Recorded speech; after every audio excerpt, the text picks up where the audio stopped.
ونستغفره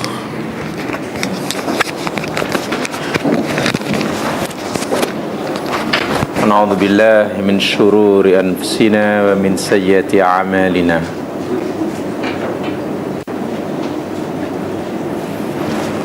من يهد الله فلا مضل له ومن يضلل فلا هادي له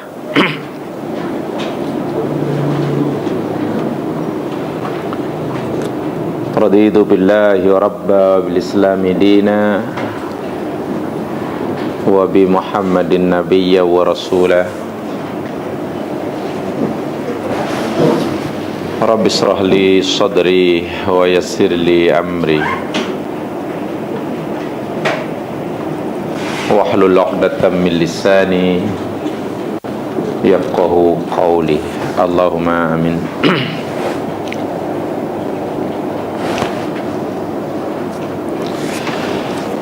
Muslimin muslimat rahimakumullah, kita akan teruskan siri pengajian hadis kita.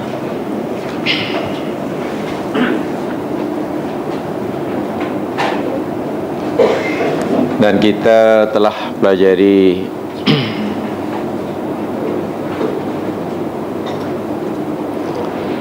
hadis yang berkaitan dengan Kitabul Haid.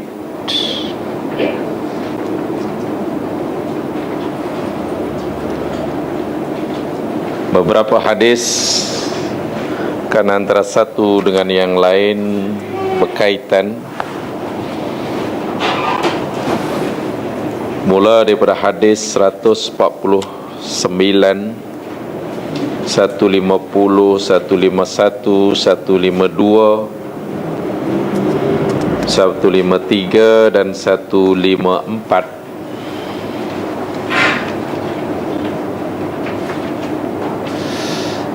Hadis itu ialah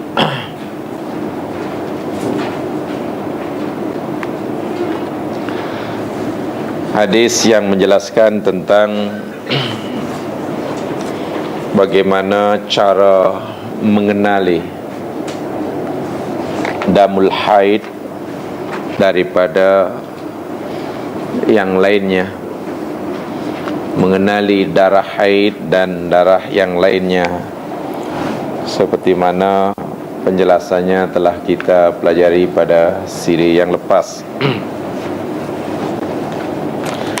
Bagian yang kedua di dalam Kitabul Haid ini ialah apa yang boleh dilakukan dan apa yang tidak boleh dilakukan bagi wanita yang sedang haid, sama ada perkara yang boleh dan tak boleh itu bagi suaminya terhadapnya, ataupun perkara yang boleh dan tak boleh itu bagi yang empunya diri, yakni wanita yang sedang haid.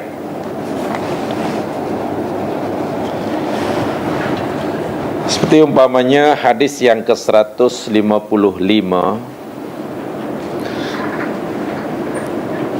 dan 156 umpamanya.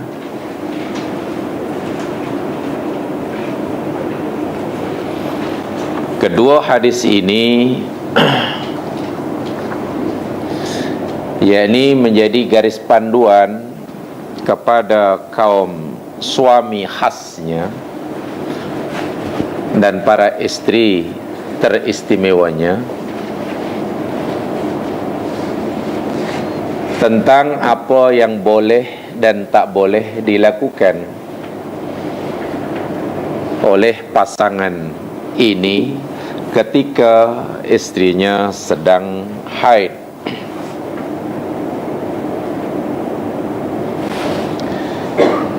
Rasulullah sallallahu alaihi wasallam bersabda di dalam hadis yang dirawikan yang bersumber daripada Anas bin Malik,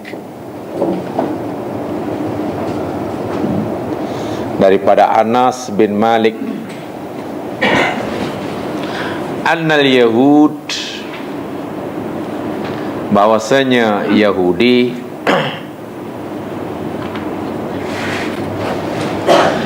kanat idza hadatil mar'ah fihim lam yuakiluha,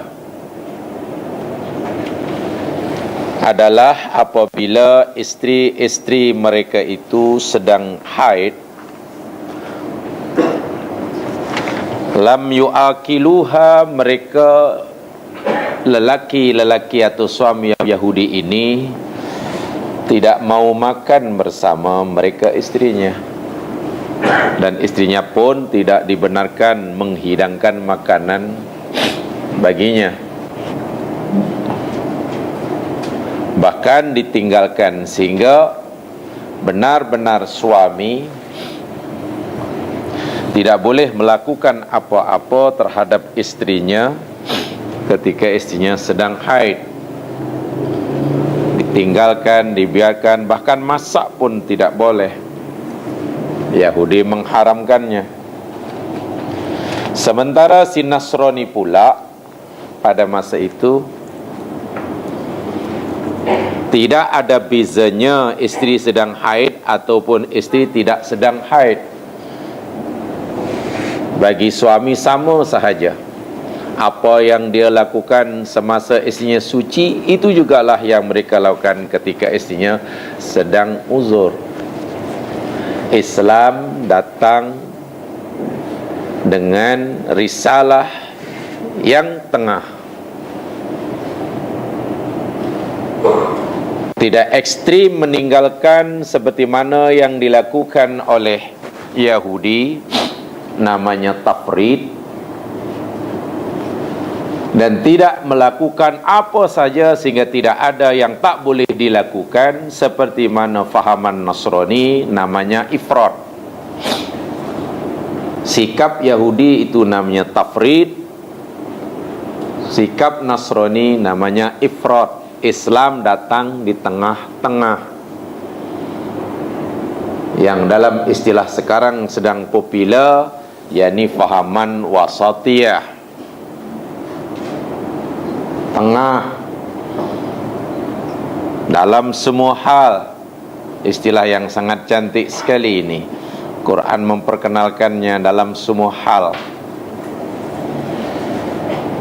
Maka Rasul sallallahu alaihi wasallam memberi komentar terhadap apa yang dilakukan oleh Yahudi yang meninggalkan istrinya 100% ketika istrinya sedang haid, sementara si Nasrani tidak ada bezanya pergaulannya dengan istrinya sama ada suci ataupun sedang haid.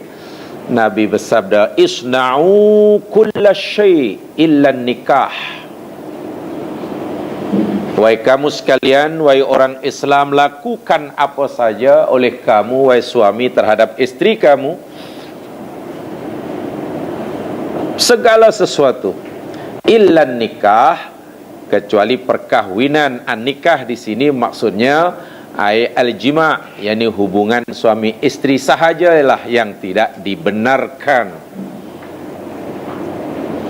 Al-istimta' bil haid fima dunal farji, begitu istilah Arabnya, yakni bersenang-senang dengan istri ketika istri sedang haid selain melakukan persetubuhan. Itu yang dimaksudkan oleh Rasul, isna'u kulla syai' illa nikah. Jawaban dan komentar Nabi ini selari atau bahkan sebagai penjelas, boleh jadi begitu, terhadap firman Allah Subhanahu wa ta'ala di dalam suratul Baqarah ayat yang ke-222. Benar-benar sabda Nabi ini menjadi penerang, penjelas terhadap firman Allah dalam suratul Baqarah ayat 222,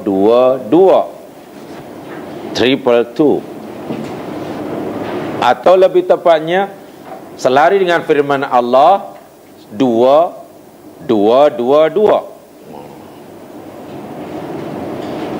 Dua yang pertama surahnya, dua ayatnya.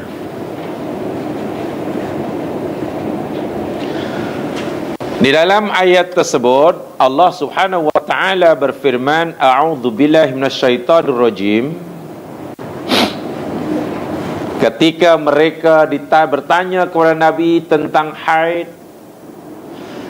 jawablah wahai Muhammad, qul huwa adza. Katakanlah bahwa haid itu adalah adza, penyakit, kotoran. Fa'tazilun nisa fil mahid. Jauhi oleh kamu akan an-nisa, di sini maksudnya istri, bukan perempuan, sebab al-nisna di sini tentulah sebab ini ditujukan pada suami. An-nisa maksudnya istri. Fil mahid, mahid ini maknanya ada dua. Sama ada mahid bermaksud isim zaman, yang bermaksud jauhi mereka pada ketika mereka, waktu mereka datang haid. Atau mahid maksudnya isim makan. Bila isim makan, jauhi oleh kamu akan istri-istri kamu, yakni yang kamu perlu jauhi hanya satu saja, al-mahid, tempat haid itu. Istimta selain di tempat haid diharuskan, sebab Allah hanya kata jauhi fil mahid.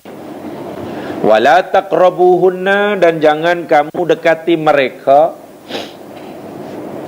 Maksud mendekati ini yakni kaitannya dengan yang disabda oleh Nabi tadi, ai an-nikah hatta yathurna, sehingga mereka suci daripada haid. Nih, jadi di sini hadis yang ke-155 ini penjelas, penerang, atau boleh jadikan satu penegasan terhadap firman Allah Subhanahu wa taala, sesuai dengan peranan dan kedudukan sunnah Nabi terhadap Al-Quran, yang secara umum ada dua, telah kita pelajari pada siri pengenalan dahulu, bahwa kedudukan sunnah terhadap Al-Quran secara umum ada dua. Yang pertama, tabyinul kitab, menjelaskan, menerangkan Al-Quran. Mana-mana ayat Al-Quran yang belum jelas, karena ia merupakan kaidah-kaidah dasar yang bersifat umum, maka hadis Nabilah yang berperanan menjelaskannya. Quran hanya suruh kita aqimus salah, bagaimana melaksanakannya, apa yang patut dibuat bagi membolehkan solat itu sempurna, dan apa yang mesti ditinggal untuk mengelakkan solat itu terbatal. Tidak dijelaskan, maka Nabi datang dengan hadisnya sebagai tabyinul kitab, menjelas, menerangkan. Dan peranan yang kedua, kedudukan hadis yang kedua terhadap Quran, yakni al-istiqlal bi tashri'i ba'dil ahkami.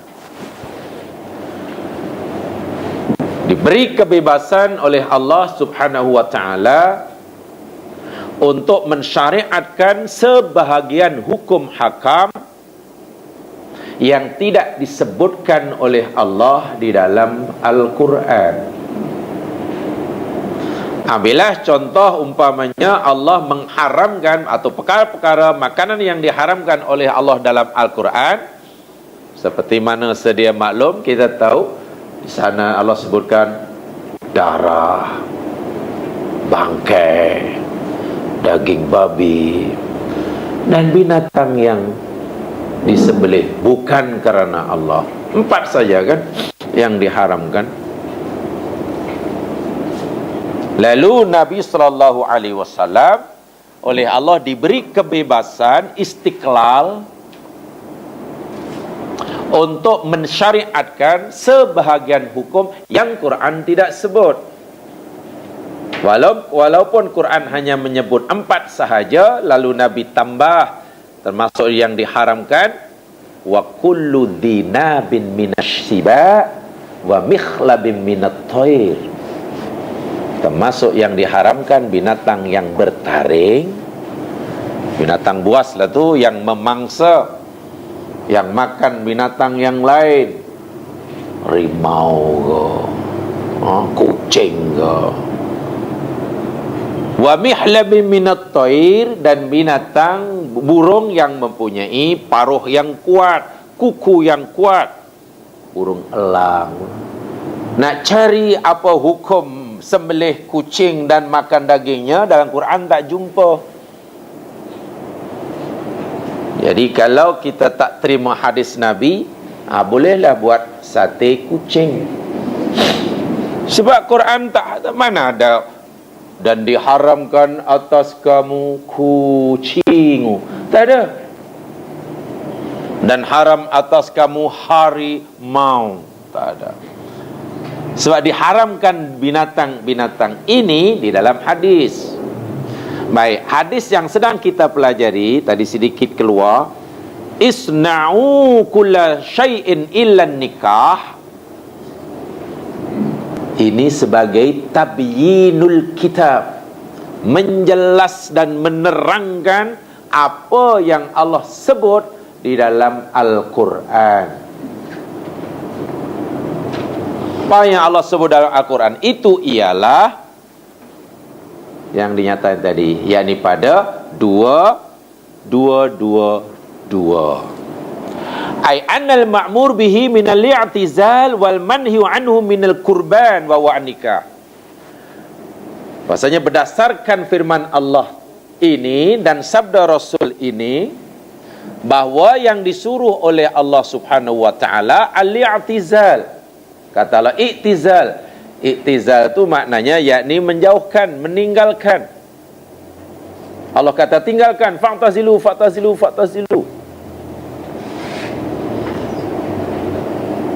Itu suruhan dia. Larangan dia, jangan dekati, la taqrabu. So ada 2, perintahnya jauhkan, jauhi. Larangannya jangan dekati. Ini sebagai penjelas. Lalu Nabi maksudkan, apa maksud jauhi dan jangan dekati? Ya, buatlah segala sesuatu illan nikah. Di sini jamaah sekalian, ada beberapa, dan saya bacakan yang kedua sebab ada 2 hadis saja yang berkaitan dengannya. Jadi hadis yang ke-152 baru nanti kita jelaskan kesimpulan hukum daripada 2 hadis ini. Hadis yang ke-152, an Aisyah radhiyallahu an, atau kalau kita nak menyebut dengan sempurna seperti mana yang saya katakan tempoh hari, wa an Aisyah as-Siddiqah binti as-Siddiq habibatu Rasulillah al-mubarra'ah minas sama' ummul mu'minin radhiyallahu anha. Itu jawatan dia, pingat dia yang jadi kita sebut ke Nabi itu sebenarnya tak boleh hanya sebut. Dan daripada Aisyah kata janganlah. Dan Aisyah berkata, nampak tak sopan sangat, ini isteri Rasulullah. Ya, paling tidak. Dan daripada Ummul Mukminin Aisyah radhiyallahu anha, jangan menurut Aisyah, Aisyah mana dia? Karena laju sangat, bukan Aisyah tapi Aisyah kata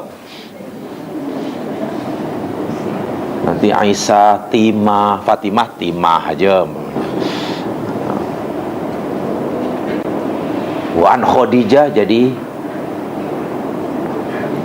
Katie lah, jauh lagi tak boleh. Qalat, Beliau berkata, kana Rasulullah sallallahu alaihi wasallam ya'muruni, adalah Nabi sallallahu alaihi wasallam menyuruh aku. Amara ya'muru, menyuruh akan daku. Itu ke hadis yang oh bukan? Oh 1552. Oh 156. Oh patut kalau pula ke depan pula alai. Ya muruni, menyuruh akan aku. Fa'attaziru, menyuruh aku supaya aku memakai kain atau menutupi sebagian tubuhku dengan kain. At-tazir itu daripada pada izar. Izar itu mana kain sarung. Izar kain sarung. Ittazara yataziru, memakai kain sarung. Macamlah. Izarun tu kan. Kain ajalah, kain bilang kain. Fayubashiruni wa ana haid. Lepas aku menutup bahagian tubuhku yang patut, yang Nabi suruh aku menutupinya, lalu Nabi pun yubashiruni, Nabi pun bermubasyarah dengan aku. Basyarah yubashiru itu maknanya bergaul dengan untuk mendapatkan kesukaan, sukaria, ya senda gurau lah. Sedangkan aku masa itu sedang haid. Maksud yubashiruni daripada kan basyaron. Basyaron itu maknanya, bisyarah itu maknanya kulit. Ayul siku basaratahu bi basyarati fi madunal izar. Rasul menyentuhkan kulitnya dengan kulitku, walhal masa itu aku sedang haid. Selepas aku disuruh oleh Nabi untuk menutupi sebagian tubuh aku. Ya mas sekalian, walaupun Aisyah radhiyallahu anha ini istri Rasul dan menceritakan apa yang dilakukan oleh Nabi sebagai suaminya, ini tak dikira mengumpat ya. Ini bukan, jangan pula subhanallah istri Rasulullah mengumpat suaminya. Ada ke suami itu pun cerita sama orang? Itu satu hal pula. Orang dahulu macam itu pun ditulis, lepas itu sampaikan pada kita. Ini kerana dalam diri Rasulullah SAW ni, apa yang baginda ucapkan, apa yang baginda lakukan, tidak ada yang rahsia. Jika ia mempunyai makna hukum, hakam, dia akan disampaikan, diceritakan oleh yang mengetahuinya kepada orang lain dan semua sampai kepada kita. Nak tunjuk bahawa dalam diri Nabi ini semuanya adalah uswah. Tidak ada manusia di dunia sehebat mana pun yang semua gerak-gerik dia diperhatikan orang, kemudian direkodkan, dicatat, kemudian dihebahkan selain Rasulullah. Selain Rasulullah, tidak ada selain Rasulullah. Bila Aisyah radhiyallahu anha bercerita seperti ini jamaah sekalian, tentulah maksud Ummul Mukminin ini bukan kerana bagi tahu kepada kita yang Nabi pernah bercanda, bergurau, senda gurau dengannya, itu saya bukan itu. Dalam hadis yang lain yang kita dah pelajari bab wudu dahulu, apabila Ummul Mukminin kata ala Rasulullah SAW qabbala ba'dha nisahi thumma yahruju ila shalah wa lam yatawadda, adalah Nabi SAW mencium salah seorang istrinya kemudian solat tanpa berwudu.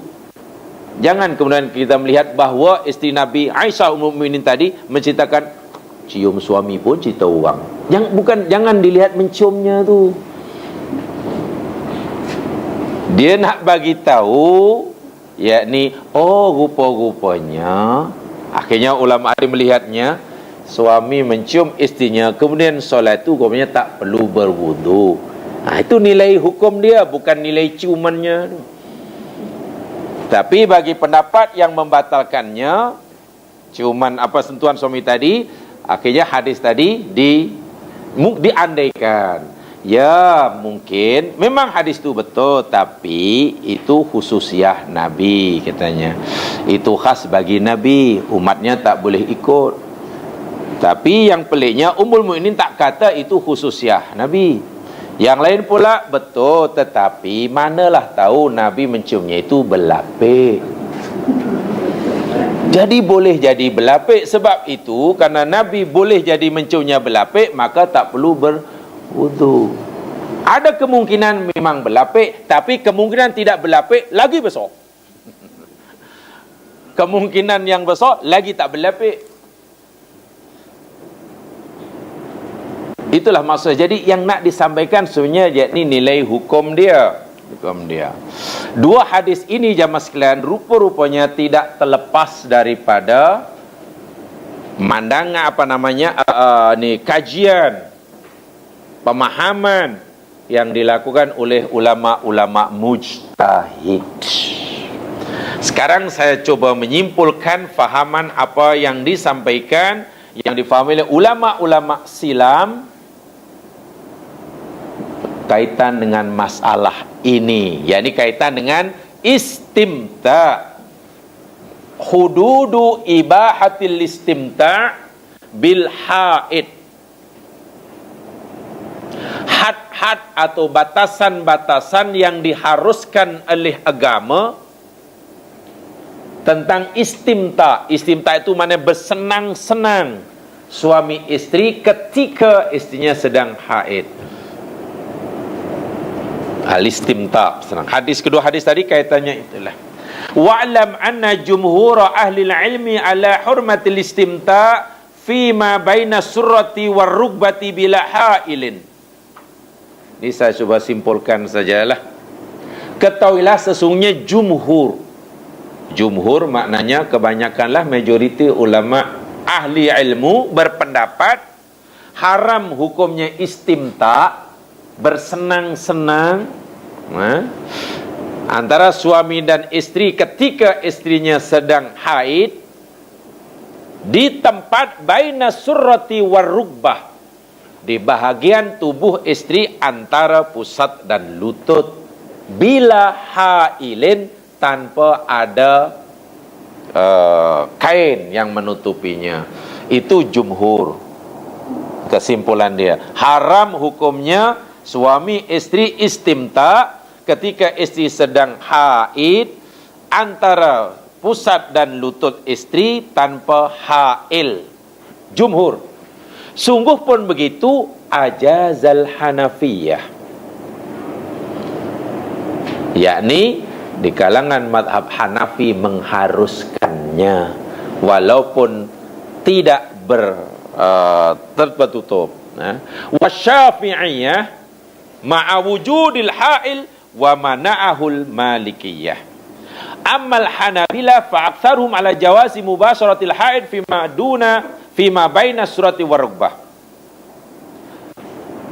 Hanabilah, yakni madhab Hambali, kebanyakannya mengharuskan mubasyarah, bersenang-senang suami dan istri, walaupun istri dalam keadaan haid, walaupun antara pusat dan lutut. Syaratnya tidak berlaku apa dipanggil al-jima'. Itu saja yang diharamkan. Wa innamal mamnu' indahum maudu'ud dam faqad jaa'a. Kama jaa'a fi ayatillahil karimah. Karena yang diharamkan Allah kata tadi al-mahid. Fa'tazilun nisa'a fil mahid. Kata Rasulullah SAW, isna'u kulla syai'in illa nikah. Itu secara umum pandangan yang diberikan oleh imam-imam mujtahid. Waqtalafal fuqaha fil istimta bima baina surrati war rugbah.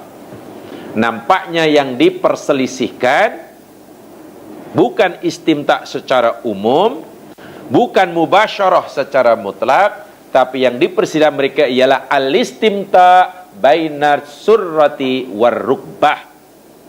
Bersenang-senang, yakni di tempat antara as-surrah war rugbah. Surrah itu pusat, rugbah itu lutut.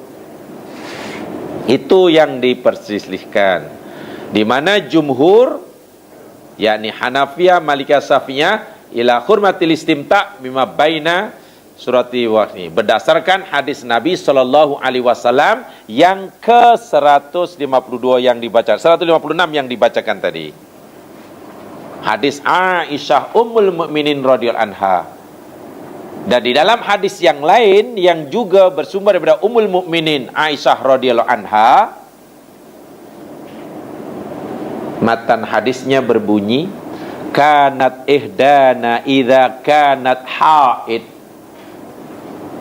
adalah apabila salah seorang daripada kami maksudnya istri-istri Rasulullah, apabila salah seorang daripada kami sedang haid, fa arada Rasul sallallahu alaihi wasallam ayyubashiraha, dan Rasul sallallahu alaihi wasallam ingin bermanja, bersenang-senang, bersenda gurau dengannya, amaroha ayat antatazarra thumma yubashiruha, Nabi akan menyuruh istrinya tadi untuk memakai kain dan kemudian Nabi mubasyarah. Qalat Ummul Mukminin Aisyah radhiyallahu anha memberi komentar. Nabi melakukan itu, lalu Aisyah Ummul Mukminin berkata, ayyukum yamliku irbahu kama kana Rasulullah sallallahu alaihi wasallam yamliku irbah. Walaupun begitu, wahai kamu sekalian, sahabat-sahabat Nabi, siapa di antara kamu yang lebih mampu menguasai gelora nafsunya ketika melakukan mubasyarah dengan istrinya ketika dalam keadaan haid, melebihi daripada kemampuan Nabi mengawal nafsunya. So nampaknya walaupun hadis ini yakni memberikan garis panduan akan hukum halalnya, tetapi di sisi lain juga ada segi-segi sikap ikhtiyat, berhati-hati tentunya bagi orang yang tidak pandai atau tidak mampu mengawal nafsunya. Wa an Maimunah radhiyallahu anha, demikian juga daripada istri Rasul sallallahu alaihi wasallam yang lain, Ummul Mukminin Maimunah pun mempunyai maksudnya sama tadi. Itu yang tentang istimta baina surah wada. Adapun istimta terhadap al-mahid sebagaimana hadis Nabi dan ayat Quran, hukumnya haramun. Yani hubungan suami istri ketika istri sedang haid hukumnya haramun. Hadis ini cerita tentang mubasyarah terhadap istri selain al-jima'. Kalau istimta itu di bahagian selain di antara pusat dan lutut, tidak ada apa-apa halangan. Saya menjadi teringat bila baca hadis ini, jemaah sekalian. Rupanya dalam Islam ini sesuatunya telah diatur dan tidak ada sesuatu yang dianggap mungkin agak tak patut dibincangkan. Sebab rupa-rupanya hubungan suami istri ini adalah sesuatu yang mulia di sisi Allah Subhanahu wa taala. Sesuatu yang mulia di sisi Allah, bahkan berpahala. Sedekah. Ketika ada seorang sahabat, inilah mungkin yang kita perlu bersikap terbuka dalam memahami agama kita yang suci ini. Ketika sahabat Rasul sallallahu alaihi wasallam yang kurang berkemampuan, kerana ia kurang harta hartanya tak banyak, dia bertanya kepada Rasulullah sallallahu alaihi wasallam, atau lebih tepatnya dia macam memberi komentar lah, ya, zahaba ahlud-duthur, sungguh bertuah sungguhlah orang yang banyak harta itu, kata mereka. Ini dalam hadis Musnad Imam Ahmad daripada Abu Dzar Al-Ghifari, qala dhahaba ashabud duthur bil ujur, orang yang banyak harta ni betul-betul bertuah lah, tentu banyak pahala dia. Orang yang kaya ni, ingat Abu Dzar Al-Ghifari termasuk sahabat Nabi yang miskin. Tengok sahabat Nabi yang kaya raya banyak sedekah, dia pun bertuah sungguh sudah kita yang banyak harta karena banyak sedekahnya. Yusalluna kama nusalli, mereka bersembahyang seperti mana kami sembahyang, atau kami sembahyang mereka pun sembahyang. Wa yasumun kama nasum, mereka puasa kami pun puasa, atau jika kami puasa mereka pun puasa. Dari segi ini masih sama. Tapi walahum fudulu amwalin yatasaddaquna biha, tapi mereka ini punya kelebihan berbanding kami dari segi amalan, yakni dengan harta yang mereka miliki. Mereka boleh bersedekah sementara kita yang miskin tak mampu bersedekah. Untung bertuah sungguh orang kaya. Jadi Abu Dzar Al-Ghifari di sini iri, jealous, tapi iri yang seperti ini hukumnya harus. Orang tak mampu bersedekah kerana tak punya harta, kemudian iri kepada orang yang kaya yang banyak sedekahnya. Iri seperti ini elok. Bukan iri bukan menginginkan dengki karena ingin memberi harta, tidak. Dia merasa bertuahlah kamu. Apa kata Rasulullah SAW? Walaisa lana ma nasaddaqa bih, dan kami pula sedang kami tak ada apa yang untuk disedekahkan. Faqala Rasulullah SAW, lalu Nabi bersabda, afala adulluka ala kalimatin, wahai Abu Dzar, bukankah aku telah memberitahu kamu beberapa kalimat, idza amilta bihinna adrakta man sabaqaka, apabila engkau telah beramal dengan kalimat yang aku telah ajarkan itu, kamu telah mendapatkan sebagaimana orang-orang dahulu dapatkan.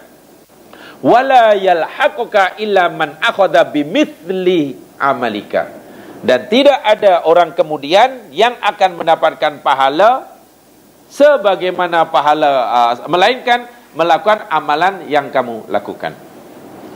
Jadi kenapa kamu mesti kecil hati dan kecewa kerana tidak punya harta? Bukankah ada amalan yang lain? Sedekah tak semestinya dengan harta. Qala bala ya Rasulullah, benar ya Rasulullah. Qal, karena Nabi nak bagi tahu, Abu Dzar pun benar ya Rasulullah, kami nak sangat. Apa itu amalan? Apa itu kalimat? Yakni takabbur, tukabbir dubura kulli salatin salatan wa thalathin. Kamu bacalah takbir setiap lepas solat 33 kali. Kamu baca itu pun sedekah juga. Kamu baca tasbihlah 33 kali. Kamu bertahmidlah 33 kali. Kamu tutuplah dengan la ilaha illallah wahdahu la syarikalah, lahul mulku wal hamdu wa huwa ala kulli syai'in qadir. Cukup ini. Kalau kamu tak mampu bersedekah dengan harta, dengan itu pun kamu telah bersedekah. Kemudian awalaisa qad ja'alakum ma tasaddaqun, bukankah Allah pun juga telah menjadikan bagi kamu sesuatu yang kamu boleh sedekahkan? Inna bikulli tasbihatin shadaqah, bila kamu baca subhanallah itu kamu bersedekah. Wa bikulli tahmidatin shadaqah, kamu baca alhamdulillah itu pun sedekah. Wa bi bud'i ahadikum shadaqah, ini yang Abu Dzar Taqajud tu. Bahkan kamu mencampuri istri kamu, kamu bersenang-senang dengan istri kamu dan mencampuri mereka, itu pun sedekah Abu Dzar. Taqajud Abu Dzar, ya Rasulullah, ayati ahaduna syahwatahu yakunu lahu fiha ajrun. Ya Rasulullah, adakah seseorang kita melampiaskan hawa nafsunya boleh mendapatkan pahala? Mungkinkah seorang kita daripada kita melampiaskan hawa nafsunya dapat pahala pula? Apa jawaban Nabi? Qala ara'aitum law wada'aha fil harami akana alaihi fiha wizrun. Abu Dzar, apa pendapatmu jika seseorang melampiaskan nafsunya di tempat yang haram? adakah dia akan mendapatkan dosa? Qala na'am ya Rasul, ya Rasul. Wa kadzalika idza wada'a fil halal kana lahu fiha ajrun. Maka demikianlah jika ia melampiaskannya di tempat yang halal, dapat pahala. Sebab bila melampiaskan di tempat yang haram, dapat dosa. Abu Dzar, tengok, hatta karena ia perkara yang baik, perkara sedekah, maka Islam memberikan penjelasan yang sangat jelas sekali. Jadi Abu Dzar akhirnya, yalah, kalau tak boleh bersedekah dengan harta, dengan tasbih dah sedekah, dengan tahmid, ya apa campur dengan istrinya. Jadi bahasa orang-orang yang belajar sekarang kena ubah. Minta maaf, mungkin nak macam isteri ni, minta maaf ya, malam ni saya nak bersedekah lah. Sedekah apa ke benda? Sedekah besok lah, kan orang mesti tak, malam ni juga nak sedekah. Tapi kerana suami isteri sama-sama mengaji, fahamlah. Kalau yang seorang aja mengaji, sedekah apa ke benda? Sedekah namanya. Masya Allah, tengok bagaimana mulianya. Sebab itu kita dalam perkara ni kita tidak harus merasa merasa aneh, merasa asing. Itu agama, ini pahala. Tetapi mungkin ya, karena kita ni dari kecil diajar perkara ini dianggap sesuatu yang tak sepatutnya mungkin dibicarakan. Tapi subhanallah, kalau kita baca hadis Nabi jemaah sekalian, sampai sedetail-detailnya. Pahala sedekah, sedekah. Begitu. Abu Dzar pun pernah mula-mula agak terkejut ya. Ada terkejut sebab macam mana seseorang melampiaskan nafsunya. Dia bersenang-senang, ia berseronok-seronok, dia boleh dapat pahala ya Rasul. Iya, bukankah bila ia melampiaskan nafsunya di tempat yang haram berdosa? Benar ya Rasul. Begitulah jika ia melakukan nafsunya di tempat yang halal, dapat pahala. Subhanallah, subhanallah. Luar biasa, luar biasa. Apa saja yang dilakukan oleh suami kepada isteri, isteri pada suami, yang dalam ruang lingkup yang dipanggil al-istimta' ataupun al-mubasyarah, dalam arti kata yang umum lah, seperti mana dalam hadis Aisyah radhiyallahu anha, seperti al-qublah, ciuman, apa sajalah, semuanya adalah sedekahun. Semua adalah sedekah. Jadi sedekah yang macam ni mungkin dah tidak berat ya. Bahkan bukan itu, dalam hadis yang lain senyum pun sedekah. Jadi tak boleh sedekah dengan harta, tersengih ajalah ke sana kemari, dapat pahala. Tak nak sedekah ni banyak pula.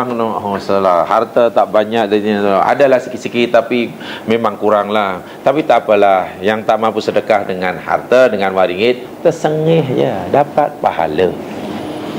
Tapi syaratnya tersengih kerana Allah lah. Kalau tersenyum memanjang 24 jam tu susah lah. Saya, Masya Allah, Islam tu gimana ya, Allah ni kan sifat dia syakur ya. Syakur, yang dalam Quran kadang-kadang seringkali syakur dirangkaikan dengan nama Allah yang lain, Ghafur, Ghafurun Syakur. Syakur tu dalam bahasa Melayu biasanya maha berterima kasih. Okeylah, tak salah. Tapi apa makna maha berterima kasih? Ialah maknanya maha memberi balasan. Kalau kita buat satu kebaikan, Allah bagi dia 10 kebaikan. Bolehlah, tidak salah. Memang begitu satu di antara maknanya. Tapi ada makna lain yang mungkin kita belum fahami sangat. Makna syakur ni jemaah sekalian, di samping yang saya katakan tadi, maha terima kasih, maha membalas amalan hambanya lebih banyak. Buat satu bagi 10, minimum digandakan 10. Memang syakur. Ibaratnya kita bagi pada orang itu, katalah 2 helai daun kesum, dia balas balik pula dengan durian penuh satu bonet. Itu syakur lah tu. Itu betul. Tapi ada makna lain yang mungkin belum difahami dengan baik, makna syakur. Jadi syakur ni maknanya Allah ni sentiasa menerima apa yang dilakukan oleh hambanya asal dia baik. Tak ada rasa meremehkan. Contoh jemaah sekalian ya, kan ada kadang-kadang orang bila diberi hadiah oleh orang lain, kalau hadiah itu bernilai, mau terimalah. Wah, saya terima. Tapi kalau yang dibagi itu mungkin hanya daun kesum, itu bukan syakur. Sehingga kita terpaksa nak beri kepadanya pun, saya mohon apalah sudi kiranya engkau bersedia memberi. Sebab kadang-kadang tak nak terima, orang tak nak terima pemberian karena dia melihat pemberian itu terlalu remeh. Itu bukan orang syakur. Syakur tak macam itu. Kecil apapun ini. Ada pegawai mungkin buat kerja, bosnya suruh, nih kamu buat kerja, siapkan ini. Pegawai tadi dah buatlah kerja bermati-matian 1 minggu tak tidur, buat yang terbaik, tapi nampaknya belum menepati apa yang dikehendaki oleh bosnya. Bosnya masih kata, ini salah, ini tak betul, kenapa aku buat macam ni, sepatutnya buat gini. Wah, kawan tadi dah tak boleh tidur 1 minggu tu, dah bersungguh-sungguh, ada salah sikit pun tak boleh, kau ulangi lagi. Itu bos yang tidak syakur. Syakur ni apa yang dibuat kebaikan diterimanya. Hatta kita berjalan-jalan, lalu jumpalah sampah ke, jumpalah sesuatu yang mungkin boleh mengganggu orang yang lalu di jalan itu, lalu kita ambil lillahi ta'ala, Allah terima, aku terima, walaupun kebaikanmu hanya sedikit, aku terima. Itulah sifat Allah ni. Sehingga orang tak perlu kecil hati nak buat apa kebaikan, walaupun kecil, jangan kecil hati. Kecil pun Allah bersedia menerima. Dan Nabi mencontohi sifat Allah seperti ini. Nabi pernah kata, aku tidak menolak jemputan, walaupun hanya dijemput untuk makan sup. Apa yang orang berikan pada Rasul sebagai hadiah, Nabi akan terima, walaupun benda yang kecil, walaupun diajak hanya untuk istilahnya minum Jadi tak pilih-pilih tengok apa yang kamu berikan. Beginilah saya nak bagi ni. Tapi kalau kadang-kadang dia beritahu, itu susahlah. Nak bagi pun kita nak bagi dia pun kita kena bagi tahu dahulu sebenarnya. Anak saya ni sebenarnya ada yang nak bagi awak, tapi nak tanya dulu awak sebenarnya sudi menerima ke tidak. Balas SMP. Apa yang awak nak bagi saya? Tak, saya nak bagi ini. Kalau benda itu yang lain tak boleh ke? Yang boleh ni. Itu bukan syakur tu. Itu syah nama dia. Sebab itu bergaul dengan Allah sebenarnya lebih mudah daripada bergaul dengan manusia. Bergaul pada manusia cerewet, tak boleh, salah sikit pun tak boleh. Ini salah, kenapa salah? Tapi bergaul dengan Allah, berbuat untuk Allah, subhanallah, sikit pun Allah terima. Bukan semestinya yang hebat-hebat. Saya jadi ingat dahulu, saya cari sampai sekarang tidak jumpa. Atau mungkin belum rajin mencarinya lah. Saya tidak kata itu dia tidak ada, tapi mungkin saya mencarinya, belum bersungguh-sungguh mencarinya. Masa menuntut dahulu adalah diberitahu, tapi saya lupa rujukan dia. Pada zaman Nabi Musa, ada umat Nabi Musa ini berdoa ya mas sekalian. Dan baca doanya ini tak betul sebab dia tak fasih. Panggil Allah ni ya Karino, ya Karino, ya Karino, ya Karino. Yang betul ya Karimo, ya Karimo, ya Karimo. Karim bahasa Arabnya Karim. Ya Karimo. Dia baca ya Karino. M tu tukar jadi N lah. Ya Karimo. Jadi Nabi Musa marah. Kenapa kamu? Ini sudah salah kamu baca. Sepatutnya ya Karimo. Kenapa ya Karino?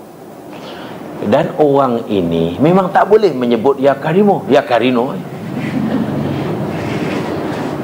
Allah tegur Nabi Musa, wahai Musa, kenapa kau tegur hambaku memanggil-manggil aku? Aku tahu apa yang dia maukan, apa tahu yang dia maksudkan. Tapi dia tak boleh menyebut. Tengok, Nabi Musa tak boleh terima doa, tapi Allah boleh menerimanya. Tengok, kalau kita nak suruh orang menerima, payah. Saya masih ingat masa kecil-kecil belajar mengaji di masjid. Saya masih ingat sangat, ada kawan saya masa itu, ialah saya pun sekolah rendah, saya ingat. Dia bukan ikra, dia suruh menghafal aja lah bacaan dulu. Ada satu ayat, wa yamudduhum fi tughyanihim ya'mahun. Wa yamudduhum fi tughyani. Saya boleh wa yamudduhum boleh. Tapi kawan yang seorang ni dalam satu grup ni tak boleh kata wa yamudduhum. Wa yahmudduhum, wa yahmudduhum. Asyik wa yahmudduhum. Wa ya mud du hum wa yamudduhum wa yahmudduhum. Wah. Abang yang mengajar saya mengaji ni marah, akhirnya dia menangis. Nangis sedih. Saya tanya, kenapa tu? Coba waya muddu hum waya mudduhum wayah muddu. Bila sambung je wayah muddu. Dalam hati saya tu, oh susah juga. Tapi setelah saya belajar kemudian makna syakur tadi, ya orang tu memang tak boleh, dah memang macam tu lah. Allah terima. Bahkan Nabi bagi tahu apa? Orang yang baca Quran dengan menghadapi kesusahan menyebut pahalanya 2. Satu kerana membacanya, rajinnya. Yang satu kerana kesusahannya. Namalah dapat 2 pahala. Di sini tidak ada, tapi di kampung saya, kampung kelahiran saya ada jamaah sekalian. Khasnya yang tidak belajar agama, tidak belajar sekolah Arab. Kalau yang sekolah Arab sekarang dah tak adalah, sebab anak-anak sekarang semua dah diajar mengaji Iqra fasih menyebutnya. Kalau baca huruf fasih semualah. Katalah alhamdulillahi rabbil alamin arrahmanir rahim. Semua fasih. Tapi yang dah berumur, yang tani, dia tak boleh. Tak boleh. Katalah alhamdulillahi rabbil alamin. Tak boleh. Alhamdulillahi rabbil alamin. Macam tu. Alhamdulillahi rabbil alamin. Jadi siratal ladzina an'amta 'alaihim. Ya. Apalah dia macam tu? An'amta 'alaihim. An'amta 'alaihim. Nga. Ghairil maghdubi 'alaihim waladdallin. Tak boleh. Dia ubah lang. Ain. Alaikum ala ta ngalamin. Iya, dah macam tu je. Jamaah sekalian, kita mungkin marah, ini salah, ini makhraj tak betul, solat kamu tak diterima. Mungkin setengah kita kata begitu. Tapi tahukah kita, Allah syakur, Allah terima itu. Kalau memang itu kemampuan dia. Kita ni sering kali ya, Allah pun terima, kita pula yang marah-marah. Itu pelik ya? Coba fahami benar makna syakur. Nanti hidup orang Islam akan jadi damai. Apa kita fikir kan solat itu kerana Allah, bukan kerana kita. Kita yang marah-marah, Allah pun tak marah-marah apa? Di Riau, ini kisah benar. Ada suatu pondok agama. Riau ke ialah Pekanbaru lah, Mandi Riau lah. Tak tahu kasar mana. Tok guru ini jamaah sekalian, dia jadi imam daripada umur muda lah. Imam pondok umur muda. Fasih, namanya saja tok guru. Agama mantap, bahasa Arab fasih. Jadi imam pula sembahyang itu fasih. Masa muda. Bila umur makin meningkat, gigi satu persatu oleh Allah diambil. Allah yang ambil gigi dia, sebab Allah yang bagi gigi, dia akan diambil satu. Karena dia tok guru dan umur pun sudah meningkat, takkan nak pakai gigi palsu pula. Malah tok guru ambil. Tak ada gigi. Bila gigi dah makin jarang, baca Fatihah makhraj yang tak betul. Jadi baca Fatihah tu huruf yang paling banyak huruf sin. Semuanya sin. Ya, gigi tak ada, macam mana nak baca? Jadi semua keluar aja. Akhirnya murid-murid dia, santri-santri dia, pelajar-pelajar dia tak puas hati. Dah mula berbisik. Ini nampak gaya ni tok imam ni dah tak layak jadi imam ni. Sebab bacaan Fatihah dia dah Tak betul, makhraj dia salah. Apalagi Fatihah makhraj kena betul. Kalau makhraj tak betul, salah, sembahyang tak sah.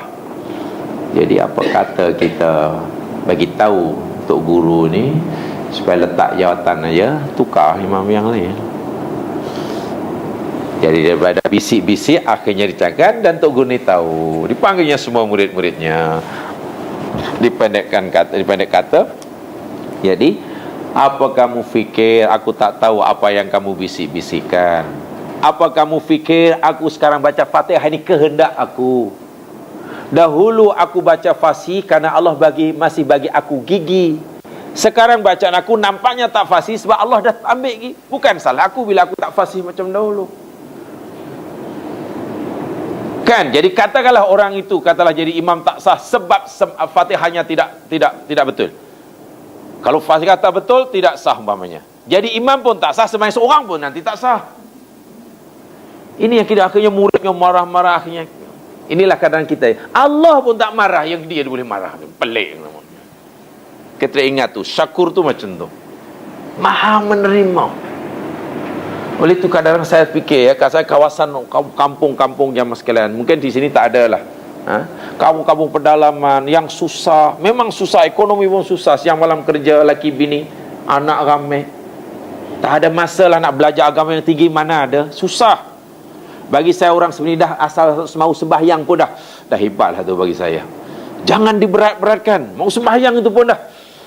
Jangan dah mau sembahyang pula kita salahkan bertubi-tubi, lama-lama dah pening kepala dah. Orang susah. Memang orang susah tak sama dengan orang senang. Orang senang mungkin boleh dibetulkan, boleh ini, boleh banyak. Bila orang susah ni, asal dah mau sembahyang pun dah okey lah, dan kena sikit-sikit. Habis dia tak betul bacaan. Habis macam mana suruh belajar, tak ada masa. Dia terus mencari rezeki untuk menjara kehidupan anak. Itu yang baca ngalamin. Ya, memang itu pelat dia. Memang itu pelat dia. Ingat, syakur tu maknanya situ. Allah ni mudah menerima lah. Maknanya kita sebagai hambanya, bila nak buat baik, asal niatnya kerana Allah, Allah suruh kita buat, lalu kita buat kerana dia, jangan ada niat menentangnya, ikut kadar kemampuan, insya-Allah Allah terima. Sebab Allah syakur. Allah syakur. Jangan khawatir, jangan macam mana ya dia tu ni, macam mana aku nanti, aku hanya mampu boleh begini. Jangan, buat saja. Ikut kadar kemampuan, dan jangan ada niat menentang. Kalau ada niat menentang, memang lah, sebab banyak pun tak boleh lah. Tak mudah macam itulah Allah syakur ya.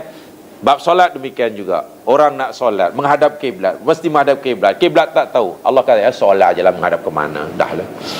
Kan? Nak solat kiblat tak tahu, tanya orang tak tahu, macam mana? Adablah mana yang anda yakin kiblat, kiblatlah. Fa aina ma tuwalu fatama Allah. Adakah Allah terima? Allah terima. Tapi mungkin kawannya tu yang marah. Solat ni tak sah tu. Kamu solat sudah menyembah laut Cina Selatan. Ialah sebab cara terus sebenar sana umpamanya. Dia ditegur katalah selepas sembahyang. Kawan tadi nampak, awak solat menghadap laut Cina Selatan, tak sah. Karena kawan tadi itulah yang dia yakini kiblat sebelum solat, dan sekarang sudah habis solat, tidak wajib mengulanginya. Walaupun kawannya menegurnya, kiblat yang betul bukan sana, tapi sana umpamanya. Sudah sah, lima. Dan jika kawan tadi tak mengulanginya, kawan yang menegurnya janganlah marah-marah. Allah pun tak marah apa. Ini yang kita kadang-kadang melebihi Allah ni. Solat itu untuk Allah, tapi kita yang ingat, syakur kena difahami benar-benar. Bila tidak, nanti hanya marah aja yang ada. Memang ada benda yang patut kita marah, benda yang haram dilanggar, yang wajib ditinggal sedangkan ia mampu. Itulah wajib ditinggal walhal ia mampu. Memanglah marah, Allah pun marah.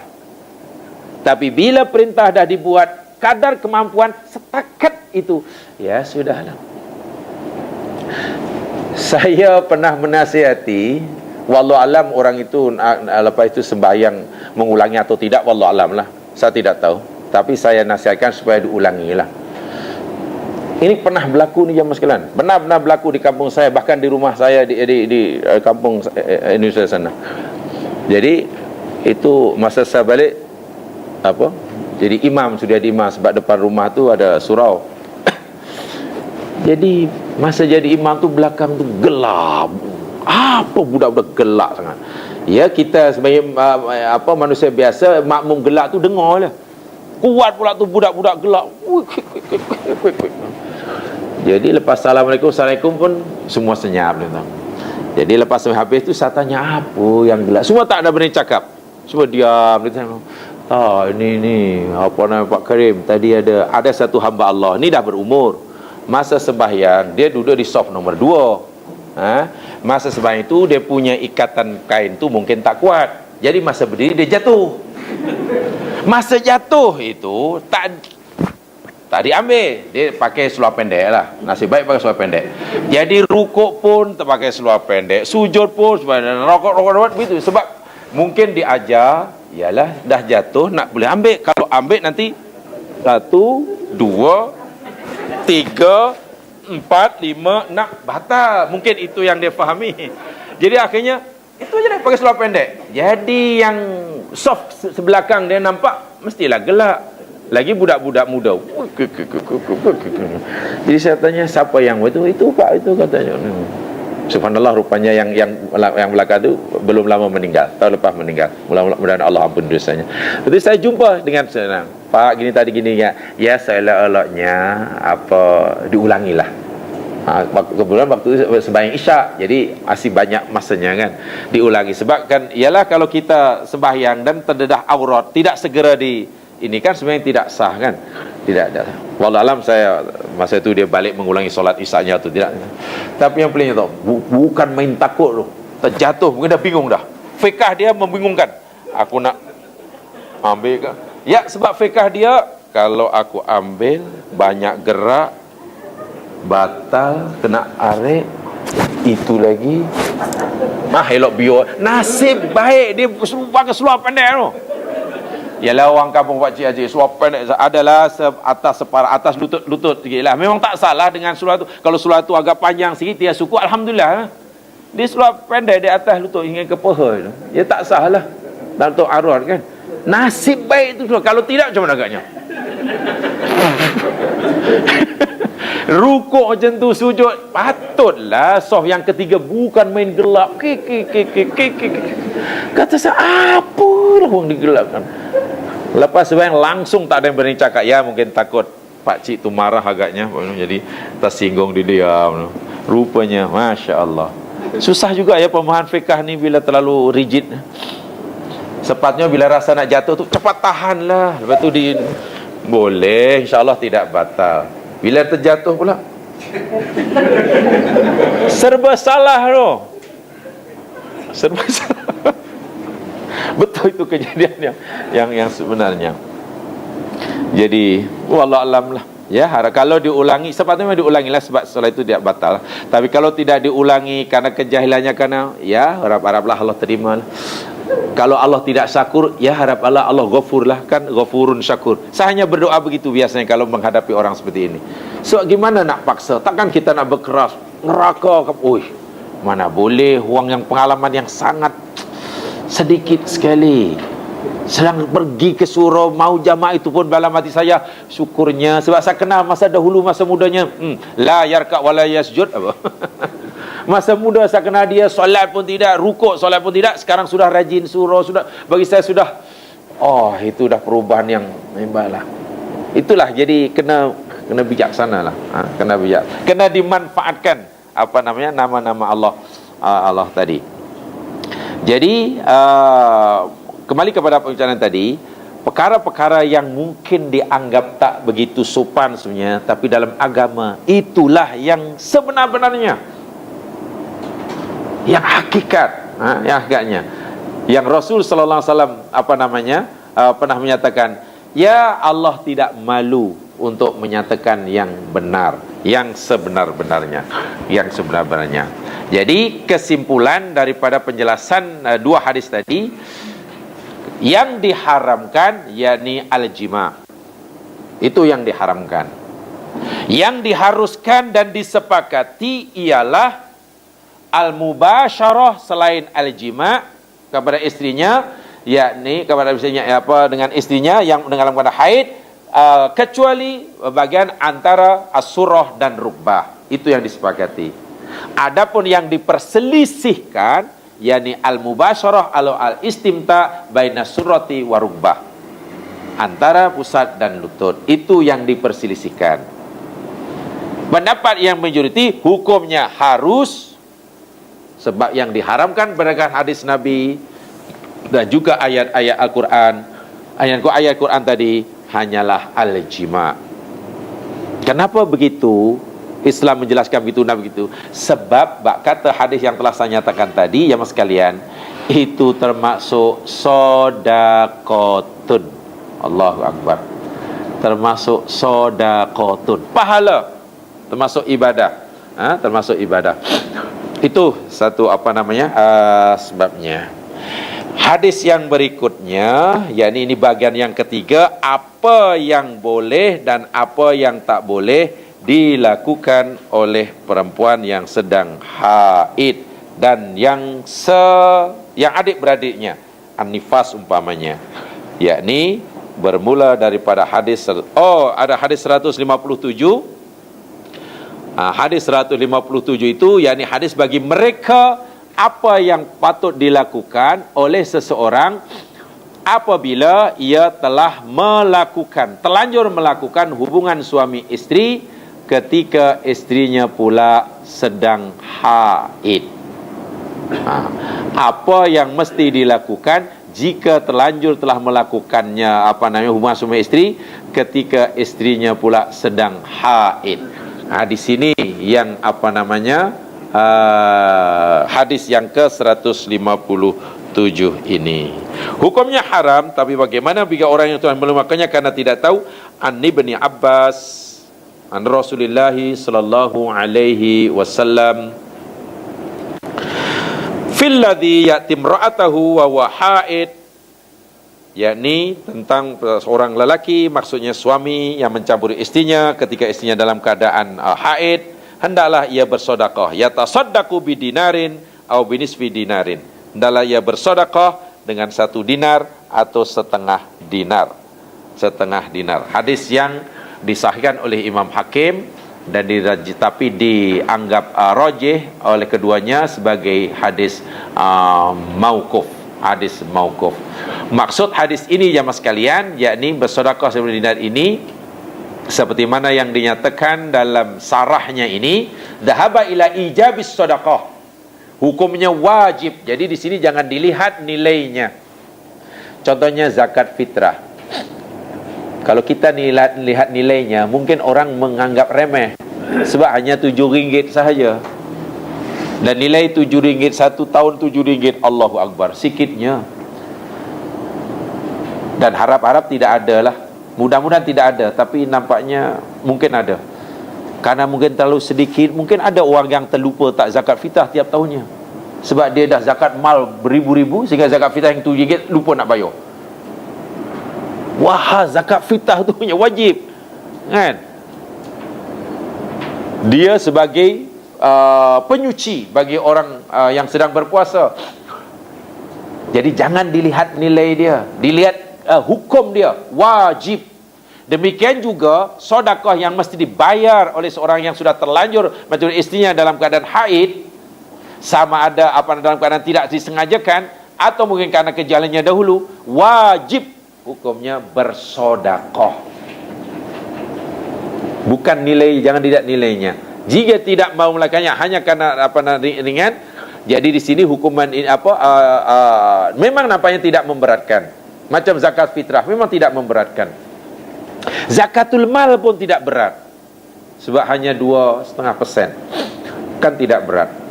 Tetapi wajib. Mas kawin memang tidak berat, apalagi mas kawin di negeri ini yang sudah ditetapkan.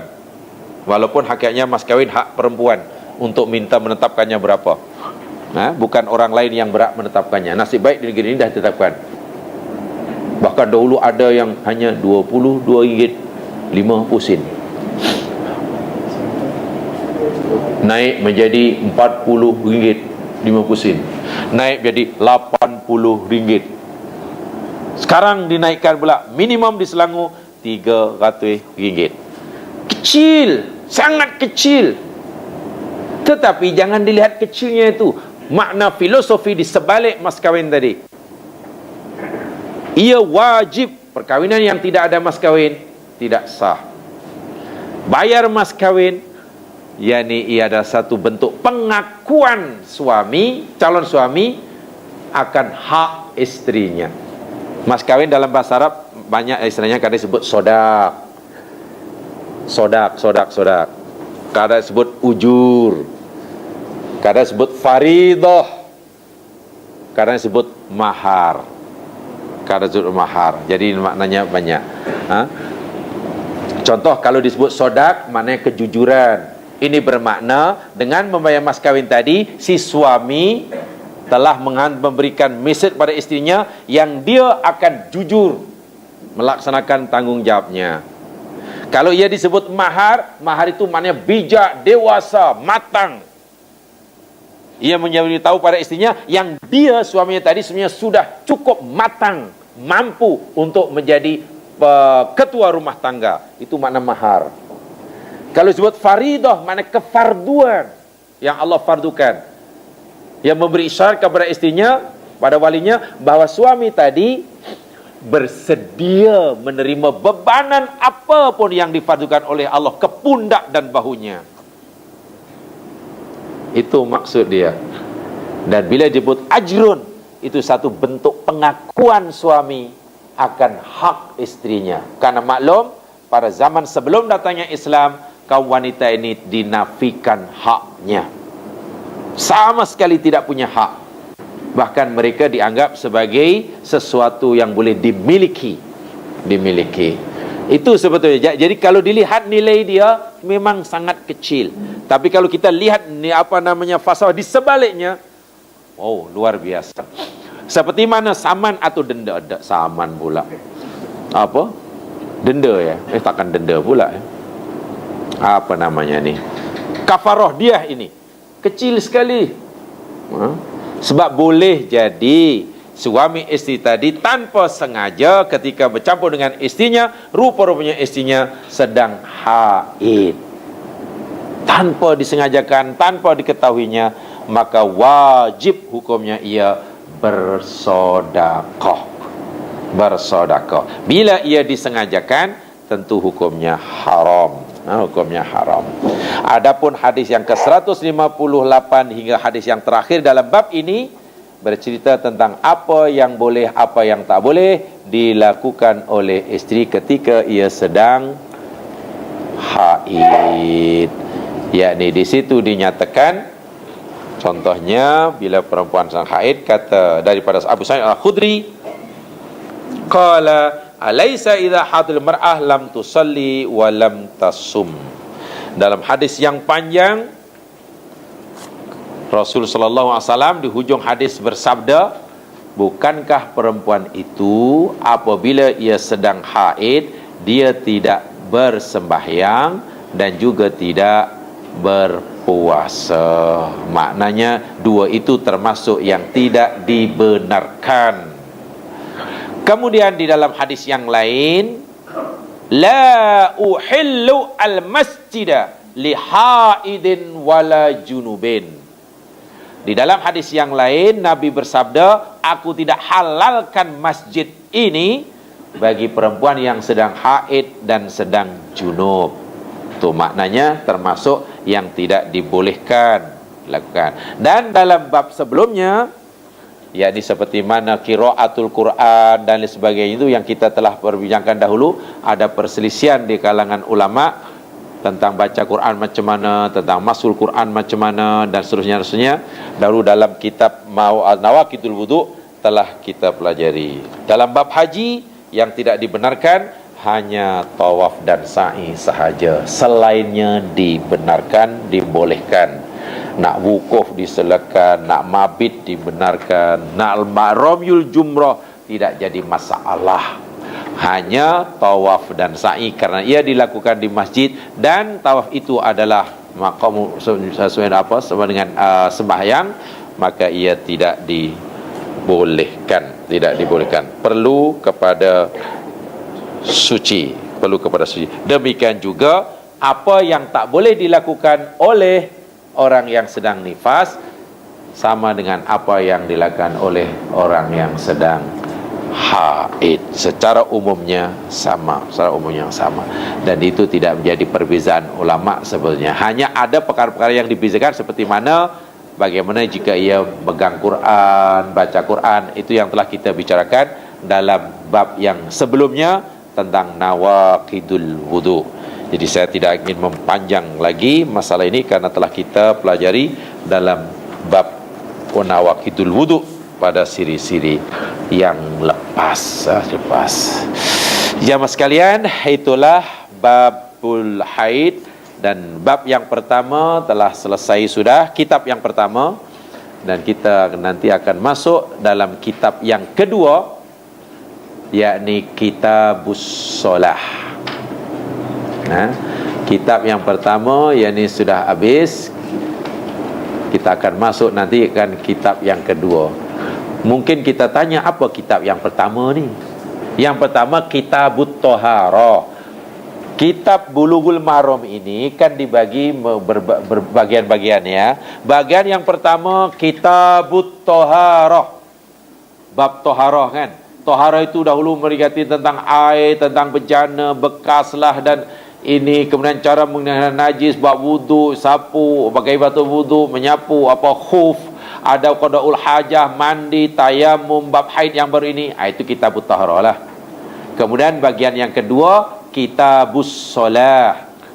Kitabus Solah nanti akan bicara panjang lebar tentang waktu, azan, syarat, sutra, khusuk dalam solat, tempat solat, sifatus solat, sujud, berbagai jenisnya, solat tatawu, solat jamaah, solat musafir, solat jum'ah, solat khauf, solat idain, solat khusuf, solat istisqa, dan apa yang halal dipakai dan apa yang haram dipakai. Barulah nanti kemudian yang ketiga Kitabul Janaiz, dan begitu seterusnya. Disusun secara begitulah. Walaupun saya katakan hadis yang ada dalam buku yang sedang kita beli bukanlah semua hadis ada dalam buku ini, tidak. Maknanya kalau bab solat bukan semua hadis tentang solat ada, tidak. Dalam hadis yang lain hanya sebagian lagi.